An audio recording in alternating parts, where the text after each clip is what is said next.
भारत का फौजी हेलीकॉप्टर रियासत तमिलनाडु में गिरकर तबाह हो गया है। भारतीय मीडिया के मुताबिक हेलीकॉप्टर में chief of defence staff Bipin Rawat भी सवार थे। इब्तदाई इत्तलात के मुताबिक हेलीकॉप्टर में सवार 4 अफराद में से 3 को बचा लिया गया है, जबकि एक की तलाश का अमल जारी है।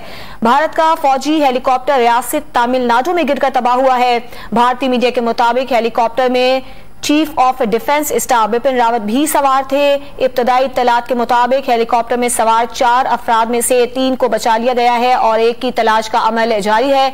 ये मनाजिर भी आप देख सकते हैं। हेलीकॉप्टर गिरने के बाद इसमें आग लग गई, 3 अफराद को बचा लिया गया है और एक की तलाश का अमल इस वक्त जारी है।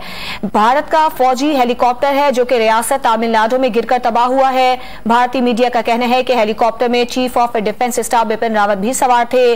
3 अफराद को बचा लिया गया है, जबकि एक की तलाश जारी है। ताजा तरीन वीडियोस के लिए हमारा YouTube चैनल सब्सक्राइब करके बेल आइकन प्रेस करिए ताकि आपको मिले हर अपडेट सबसे पहले।